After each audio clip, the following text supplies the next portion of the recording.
Hello dear students. तो आइए बेटा, आज के इस वीडियो में हम समझेंगे फ्रिक्शन के बारे में। इस फ्रिक्शन का रीज़न क्या है, ये कहाँ से अराइज हुआ, स्टैटिक फ्रिक्शन, लिमिटिंग फ्रिक्शन और काइनेटिक फ्रिक्शन क्या होता है, फ्रिक्शन के क्या एडवांटेजेस हैं, क्या डिसएडवांटेजेस हैं और कैसे हम फ्रिक्शन को कम कर सकते हैं। तो चलिए करते हैं स्टार्ट। तो सबसे पहले बेटा समझते हैं फ्रिक्शन। देखिए, जब भी एक बॉडी किसी दूसरी बॉडी के सरफेस के ऊपर मूव करती है, तब या मूव करेगी या ट्राई टू मूव, तब बेटा जो हमारी मोशन की डायरेक्शन है उसके बिल्कुल अपोजिट डायरेक्शन में एक फोर्स एक्ट करता है, जिसको हम बोलते हैं force of friction. Whenever a body moves or tend to move over the surface of another body, then a force comes into play which is parallel to the surface of contact and opposite to the relative motion, then this force is called frictional force. Clear है बेटा? तो अब देखिए, हम समझते हैं what is the origin of friction. Means जो force of friction है ये कहाँ से आता है मेनली। देखिए बेटा, जब एक बॉडी को हम किसी दूसरी बॉडी के ऊपर रखते हैं, यानी कि जब दो बॉडीज़ के सरफेस आपस में कॉन्टैक्ट में आते हैं, तब इनके जो एटम्स हैं, दोनों बॉडीज़ के जो एटम्स हैं या मॉलिक्यूल्स हैं, वो एक दूसरे पर एक अट्रैक्टिव फोर्स अप्लाई करते हैं। मतलब एक दूसरे को अट्रैक्टिव फोर्स के साथ अट्रैक्ट करते हैं कुछ फोर्स के साथ, ठीक है। तो अब यही अट्रैक्टिव फोर्स जो है उस बॉडी के मोशन में रुकावट बन जाता है। मतलब जब हम एक बॉडी को दूसरी बॉडी के ऊपर मूव करवाने की कोशिश करते हैं, तब इनके जो एटम्स हैं वो एक दूसरे को अट्रैक्ट करके रखते हैं। तो जहाँ यहीं से मेन हमारा फोर्स ऑफ फ्रिक्शन अराइज होता है। क्लियर है बेटा? तो जब एक बॉडी दूसरी बॉडी के सरफेस के ऊपर रखी जाती है, तब इनके जो एटम्स हैं या इनके मॉलिक्यूल्स हैं वो आपस में एक दूसरे को के ऊपर अट्रैक्टिव फोर्स अप्लाई करते हैं, और यही अट्रैक्टिव फोर्स हमारा फोर्स ऑफ फ्रिक्शन बन जाता है। क्लियर है बेटा? यहाँ तक समझ में आया? तो चलिए अब हम समझते हैं static, limiting and the kinetic frictions. देखिए, स्टैटिक सबसे पहले हमारा आता है स्टैटिक फ्रिक्शन। मान लीजिए एक बॉडी को किसी दूसरी बॉडी के सर ऊपर रखा गया है। क्लियर? हमने बॉडी को खींचने की कोशिश की या उसको धक्का लगाने की कोशिश की, लेकिन इसमें हमें कोई सक्सेस नहीं मिली। मतलब हम बॉडी को मूव नहीं करवा सके। ऐसा क्यों? देखिए, मैंने बॉडी के ऊपर फोर्स लगाया, हमने क्या किया, बॉडी के ऊपर फोर्स लगाया, लेकिन बॉडी मूव नहीं कर पाई। क्यों? क्योंकि भाई वहाँ पर एक फोर्स ऑफ फ्रिक्शन है। जो हमारा सरफेस है और जो बॉडी है, नीचे का जो सरफेस है और जो हमारी बॉडी है, इन दोनों के बीच एक फोर्स ऑफ फ्रिक्शन है जो कि इस बॉडी को मूव होने से रोकता है। बात समझ में आई? अब जितना ज़्यादा हम फोर्स अप्लाई करेंगे, ये फोर्स ऑफ फ्रिक्शन उतना ही ज़्यादा हो जाएगा। देखिए, हम तो बॉडी को मान लीजिए आगे लेके जाना चाहते हैं, लेकिन फोर्स ऑफ फ्रिक्शन क्या करता है, पीछे की ओर काम करता है। ठीक है। अब जितना हमने अब मैंने बॉडी को खींचने की कोशिश की या एक बॉडी को एक तरफ लेके जाने की कोशिश की, लेकिन वो बॉडी अभी अपनी जगह से हिली नहीं, जहाँ पर थी वहीं पर है बॉडी। तो इसका मतलब क्या हुआ कि जो हमारे द्वारा अप्लाई किया गया फोर्स है और जो फोर्स ऑफ फ्रिक्शन है, यहाँ दोनों बराबर है, तभी तो बॉडी अपनी उसी जगह पर है। अगर इनमें से कोई भी एक फोर्स ज़्यादा हो गया तो बॉडी में मोशन आ जाएगा। बात समझ में आई है ना? तो हमारे फोर्स को कौन रोक रहा है? Force of friction. तो शुरू में क्या है, जैसे जैसे मैं अपना फोर्स को अप्लाई करूँगा, मेरा फोर्स बढ़ता जा रहा है, लेकिन बॉडी अभी भी वहीं की वहीं है। यानी कि बेटा जैसे मेरा फोर्स बढ़ रहा है, फोर्स ऑफ फ्रिक्शन भी वहाँ पर बढ़ रहा है। क्लियर है? तो एक ऐसी वैल्यू आएगी जिसके बाद बॉडी जस्ट मूव करना स्टार्ट कर देगी। मतलब फोर्स की एक ऐसी वैल्यू आएगी जिसके बाद बॉडी जस्ट स्टार्ट करना मूव कर देगी। क्लियर है? तो देखिए, जब तक बॉडी रेस्ट पर थी, जब तक एक बॉडी एक सरफेस के ऊपर रेस्ट पर थी, उस टाइम जो फोर्स ऑफ फ्रिक्शन था उसको हम बोलते हैं स्टैटिक फ्रिक्शन। क्या बोलते हैं? Static friction. When a body is at rest then force of friction between the surface of the ground and the body is known as the static friction. Clear है बेटा? और देखिए जब हमने बॉडी और ज़्यादा फोर्स अप्लाई किया तो एक ऐसा फोर्स आया जिसके बाद बॉडी ने जस्ट मूव करना स्टार्ट कर दिया, तो उस फोर्स ऑफ फ्रिक्शन को बेटा हम बोलते हैं लिमिटिंग फ्रिक्शन। क्या बोलते हैं? Limiting friction. तो देखिए लिमिटिंग फ्रिक्शन की definition, the maximum force of static friction.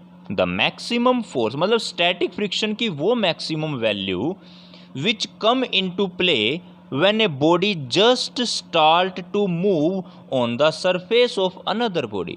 जब एक बॉडी किसी दूसरी बॉडी के सरफेस पर जस्ट मूव करना स्टार्ट करती है तो उस फोर्स ऑफ फ्रिक्शन को हम बोलते हैं लिमिटिंग फ्रिक्शन। क्लियर है? तो स्टैटिक फ्रिक्शन की जो मैक्सिमम वैल्यू थी जिसके बाद बॉडी ने मूव करना जस्ट स्टार्ट किया है, उसी फ्रिक्शन को हम बोलते हैं लिमिटिंग फ्रिक्शन।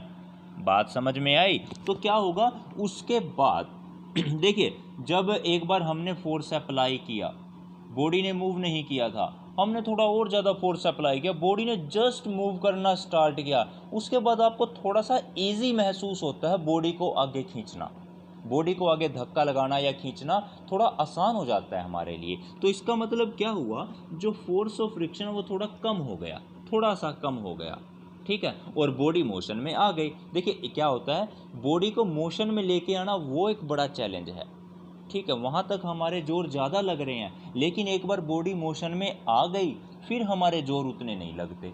क्लियर है? तो यानी कि अब जब बॉडी मोशन में है तब जो फोर्स ऑफ फ्रिक्शन है वो लिमिटिंग फ्रिक्शन से कम है। कैसा है? कम।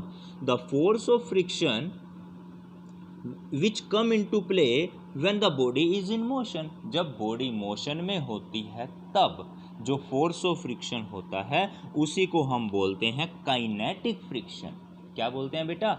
Kinetic friction. जब एक बॉडी दूसरी बॉडी के ऊपर मूव करना स्टार्ट कर दे तब फोर्स ऑफ फ्रिक्शन को बोलते हैं काइनेटिक फ्रिक्शन।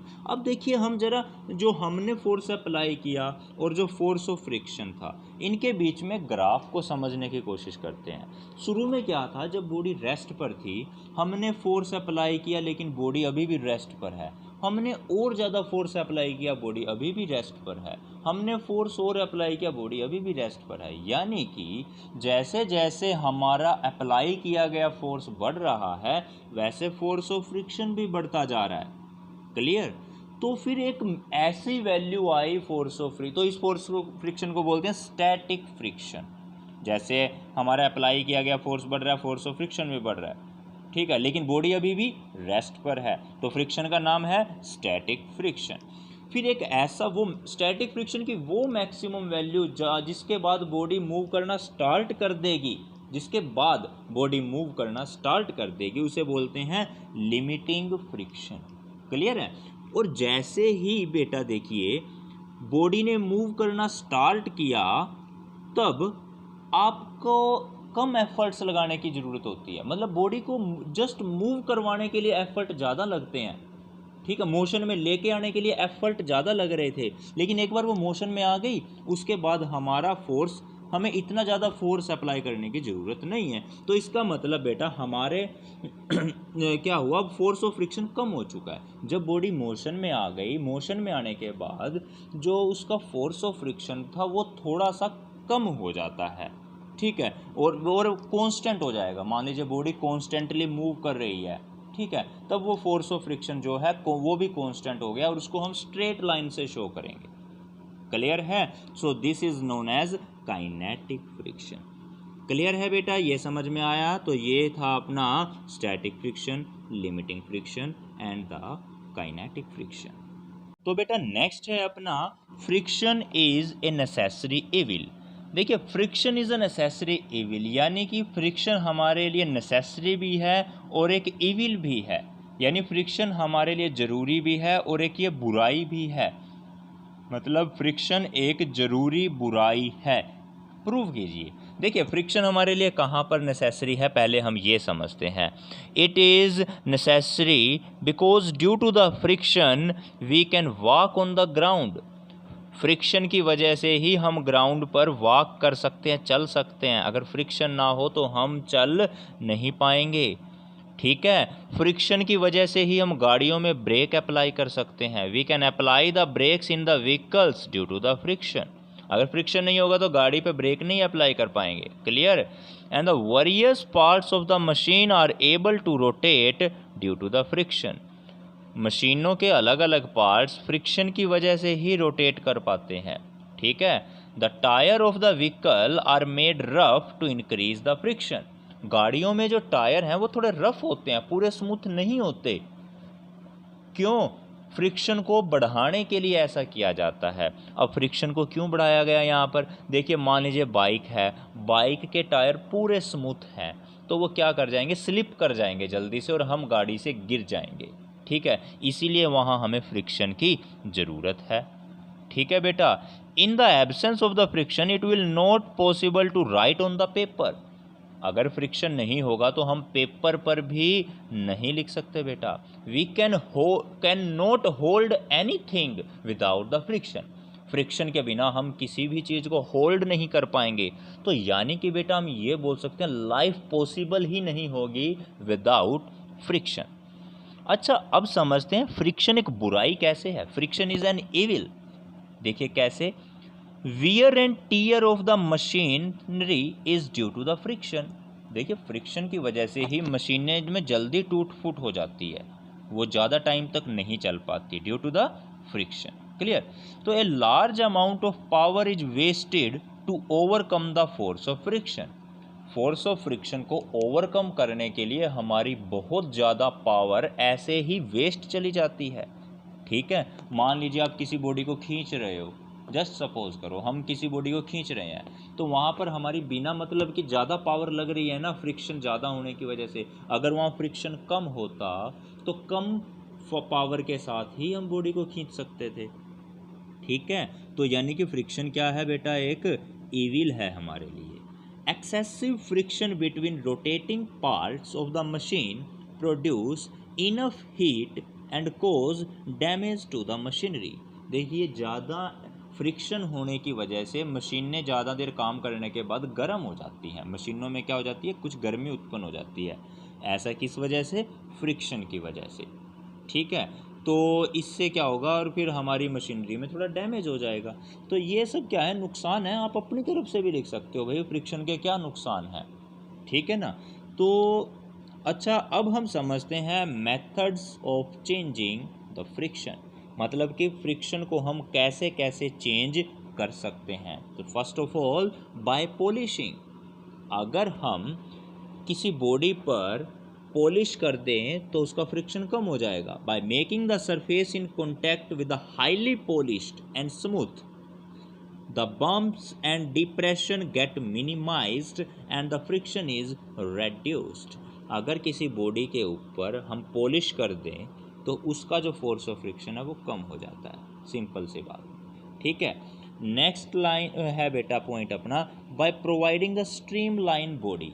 देखिए अगर किसी बॉडी की शेप हम स्ट्रीम लाइन बना दें तब क्या होगा, उसका फ्रिक्शन कम हो जाएगा, ठीक है। अब स्ट्रीम लाइन बॉडी का मतलब होता है बेटा आगे से शार्प बना देना उसको। कैसे बना देना? आगे से शार्प। जैसे कि बेटा आपने देखा होगा जो जेट्स होते हैं, हमारे एरोप्लेन होते हैं, वो आगे से उनकी शेप कैसी होती है, शार्प होती है थोड़ी सी, ठीक है। ऐसा क्यों होता है, क्यों बनाया जाता है? ताकि वो आगे बड़ी स्मूथली आगे मूव कर सकें, आगे बढ़ सकें, ठीक है। जिससे क्या हो, हवा के साथ उनका फोर्स ऑफ फ्रिक्शन कम से कम होगा। तो यानी कि बेटा बॉडी को एक प्रॉपर शेप दे करके भी हम फ्रिक्शन को कम कर सकते हैं। जैसे कि मछलियां हैं, उनकी आगे से शेप आप देख सकते हो कैसी होती है, ठीक है। तो वो उस शेप को हम बोला जाता है स्ट्रीम लाइन शेप। कैसी बोलेंगे? Stream line shape. मतलब कि जो सामने वाला हिस्सा है वो शार्प होता है। कैसा होता है वो? शार्प, तीखा सा होता है, उसी को बोलते हैं streamline shape, clear. Next है by using the ball bearings. अगर हम बॉल बेरिंग्स का यूज़ करें तो इसके यूज़ से हम क्या कर सकते हैं, फोर्स ऑफ फ्रिक्शन को कम कर सकते हैं बेटा। क्लियर है ना। तो और भी बहुत सारे मेथड हैं, आप अपनी तरफ से कुछ मेथड्स लिखेंगे, ठीक है। आपको खुद 2 या 3 मेथड अपनी तरफ से भी लिखने हैं कि हम फोर्स ऑफ फ्रिक्शन को कैसे कम कर सकते हैं या ज़्यादा कैसे कर सकते हैं, ठीक है। कहीं कम ज़रूरी नहीं है, कहीं पर हमें फोर्स ऑफ फ्रिक्शन को कम करना की ज़रूरत होती है, कहीं पर फ्रिक्शन को ज़्यादा करने की भी ज़रूरत होती है, ठीक है। तो वो आपको अब अपनी तरफ से लिखेंगे। क्लियर है, ये मैंने आपको थोड़ा सा समझा दिया है। तो चलिए वैसे हम जो एक काम करते हैं, 2 मेथड समझ ही लेते हैं कि फ्रिक्शन को कैसे बढ़ाया जाए, ठीक है। हमने अभी तो घटाना का देखा था, अब फ्रिक्शन को बढ़ाना है। चलिए देखिए, पहला है ट्रेडिंग ऑफ टायर्स। अब ये ट्रेडिंग ऑफ टायर्स हम कैसे करते हैं और क्यों करते हैं, टू इंक्रीज द फ्रिक्शन, ठीक है। फ्रिक्शन को बढ़ाने के लिए हम टायर्स की ट्रेडिंग करते हैं। मतलब आपने देखा होगा ना, टायर जो है पूरे स्मूथ नहीं होते, ठीक है। वो नए टायर को कभी देखना आप किस तरह का होता है, तो ऐसा वो क्यों किया जाता है, ताकि ग्राउंड के साथ उसका फ्रिक्शन फोर्स अच्छी तरह से बन सके और वो टायर स्लिप ना करे कहीं पर, ठीक है। Sand is throne on the tracks covered with the snow. अगर कहीं पर किसी रास्ते पर बर्फ़ जमी हुई है, तब वहाँ पर बेटा सैंड गिराया जाता है, रेत गिराया जाता है, ताकि फोर्स ऑफ फ्रिक्शन बढ़ सके और हम वहाँ से आसानी से जा सके। बात समझ में आई है बेटा। On a rainy day we throw some sand on the slippery ground. बारिश के दिनों में अगर जो ग्राउंड जो है थोड़ा स्लिप कर रहा है मान लीजिए, तो वहाँ पर हम क्या करते हैं बेटा, ऐसे ग्राउंड पर रेत गिरा देते हैं ताकि फोर्स ऑफ फ्रिक्शन बढ़ जाए और हमारे स्लिप होने का चांस कम हो जाए, ठीक है बेटा। तो ये थे कुछ method to increase the friction and to decrease the friction. Clear है बेटा। तो चलिए मिलते हैं हम अपनी नेक्स्ट वीडियो में नेक्स्ट टॉपिक के साथ, तब तक के लिए bye bye, thank you and have a nice day.